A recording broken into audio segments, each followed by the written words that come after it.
So going to the numbers, let's clarify some things about rules. No? Sa rules muna, mismo ng Senate, nakalagay doon, simple majority can amend. Again, emphasize ko kasi binabaliktad ng ating kaibigan ni Senator Lacson.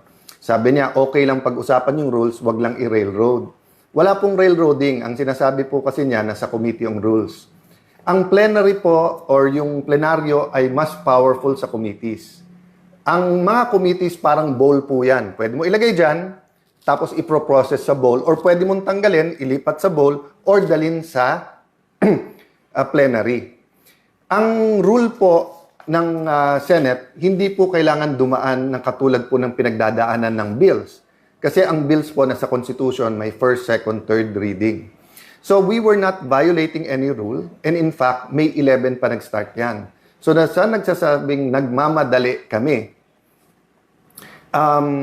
May 11 pa yan eh. So sabi nila, Monday na lang. Bakit? Kasi po, iilan lang sila nandun during that Tuesday night. But the point is, we were ready to defend and talk about the proposal. Ang dami na po lumabas na hindi totoo. For example, for any reason, pwede mag-online. Hindi po. Ang nakalagay po dun sa proposal, justifiable reason. And the Senate President still has to consult the Majority Leader and Minority Leader case-per-case basis. So, hindi po to blanket na anytime for any reason, pwede ka na mag-online. O sabi pangalawa, pandemic lang kasi to bringing up. Hindi po. Panahon pa ni Senator Trillanes kay Senator De Lima, bringing up na po to. Yung ibang nagkri-criticize po ngayon, tingnan nyo po yung mismong sinulat nila at reasons nila. They were arguing from the point of view of representation. So representation is very important now. Why? Because it's all about control. But before I talk about control, Senator Pia reminded me na binabasa niya, ang dami na lumabas about participation sa impeachment through online. Wala pong katotohanan na yung amendment ng rule na to ay nakaugnay sa amendment sa rule sa impeachment. Bakit po? Unang-una, inadapt na po namin yung rule sa impeachment. Pag binago namin yun, ipapublish pa, tatagal pa po yun. So, ngayon po, ang pinag-uusapan ay rule sa Senado. Wala pong katotohanan yung mga nagpo-post na nagsasabing ito po ay may kinalaman sa impeachment. Why is control important? Because the control, the chairman, schedules the hearing. So meaning, kung mababalik sa kanila, iske-schedule ba nila yung flood control hearing? Kung iske-schedule nila, kontrolado din po ng majority at ng chairman sino ang iimbitahin. Kontrolado din kung once a week, once a month. Dati po, wala naman yung partial report eh. Kaya nga, paulit-ulit ko sinasabi, ang kailangan impartial, not partial. And paano ka maglalabas ng partial na hindi mo pa nabubuo yung theory kung ano talaga nangyari? Tignan niyo po, sabi ng Office of the Ombudsman, may mastermind. Sabi ni Senator Lacson, walang mastermind. So paano ka maglalabas ng report na partial pa lang? And then, paano nangyari yon na panay oposisyon, na panay sa Senado? 1 trillion budget sa administrasyon, walang involved dito. Sa ibang mga panig ng gobyerno, walang involved pa dito. So, I'm not going to go into the details precisely because gusto natin independent at gusto natin yung committee ang magpatakbo. Nagulat lang po ako na sa lahat ng pwedeng maging reaction ni Senator Tito, sabi niya it's illegal.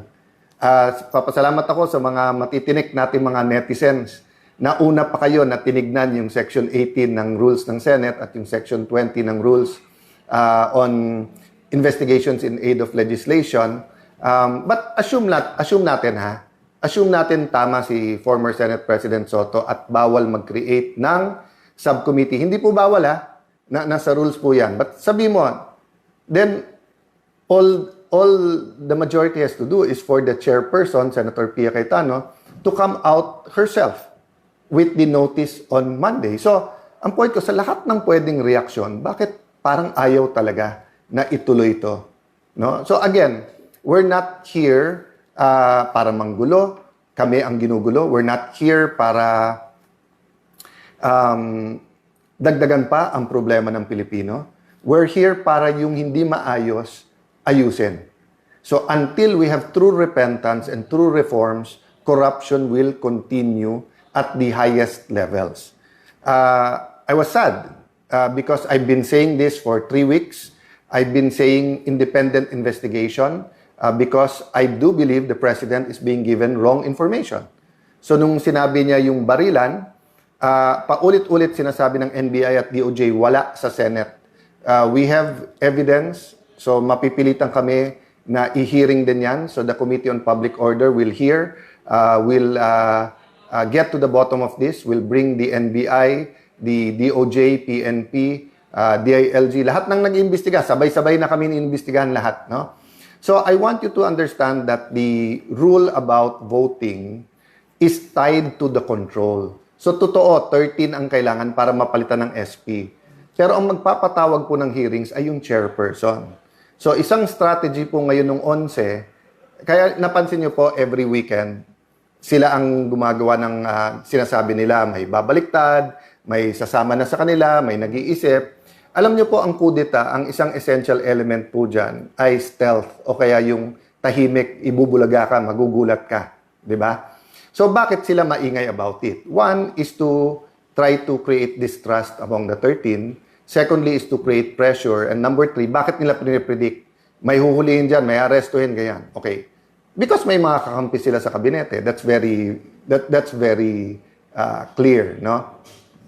So my point is this, no? One of their intent is to not allow the electronic or teleconferencing or any kind of online voting para pag sila majority sa floor, aagawin nila yung mga committee. At pag naagaw yung mga committee, sila na naman magdidikta ngayon kung anong pwede i-hearing o hindi. Nakita nyo po na inaalok namin ng committee, they can read their members anytime. So nagugulat lang ako kay, let's say kay Senator Erwin, paulit-ulit na wala daw napasa during my time and mabagal, etc.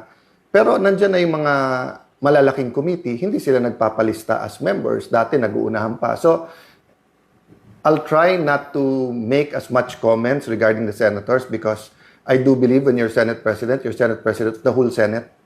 I can make a list para kontrahin yung sinabi ni Senator Lacson of bending backwards. Sila bending the law, bending the rules. Ako bending backwards.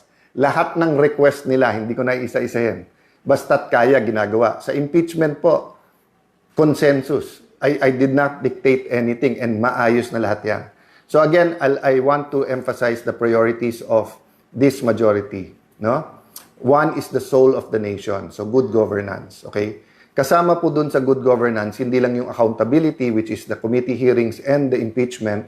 Kasama din po dyan yung mga legislation that goes into the real numbers o yung economics para hindi gutom ang ating mga kababayan, para walang temptation for crimes and for corruption, di ba? So, kasama sa good governance, accountability, blue ribbon, kasama din po dyan yung impeachment, no? Then, as I said, kasama din po dyan yung real numbers. So, many other things will come up. There are administrative things, but as you see, no? Sabi nga nila, they're throwing everything, including the kitchen sink at you. No, they're even the kitchen. Tinatapon na sa amin. Anything they can think of, kaso daw. So guys, what can you do? One, pray for us. Pray for the nation. Two, tutukan. Res ipsa loquitur. The thing speaks for itself. Read between the lines.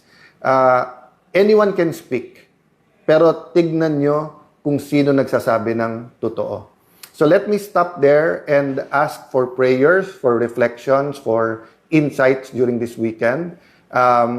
Hopefully, both sides will have their numbers in full force Monday. But yun nga, tuloy kasi yung takutan at yung sinasabing maaresto na and then kung sino-sino ninename nila na babaliktad.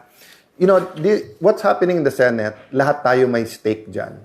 Ang ating, pati yung hindi pa botante, all Filipinos have a stake there because we all came together under different constitutions saying that check and balance and an independent legislature is good for the nation. Because in the past, pag na-concentrate ang lahat ng power sa isang opisina o tao, abuse ang nangyayari.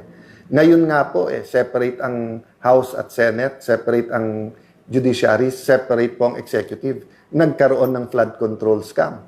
Nagkaroon ng kung ano nung smuggling. Nagkaroon ng yung problema sa BIR, di ba? In the first few years, yung kung ano-anong nabuko ng mga kalokohan. So, it's ongoing in every level of government, from the barangay until the national government. So, if power is going to be concentrated just in the executive, kawawa naman tayo.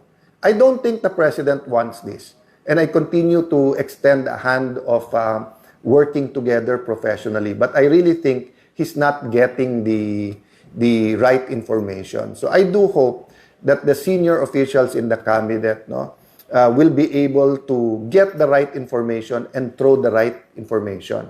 Because one, yung 11, nang-11 talaga, hindi nagbibigay ng tamang informasyon, then there are forces, spiritual and physical forces in this nation that wants to keep us poor, that wants to corrupt, that wants to take out hope. So where I started, that's where I'll end. Don't lose faith, mga kababayan. Have faith. Don't lose hope, mga kababayan. So Christians, Muslim, anuman ang ating paniniwala, keep praying. Malaki ang pag-asa ng ating bansa. But we have to get things done. Good afternoon. God bless you all.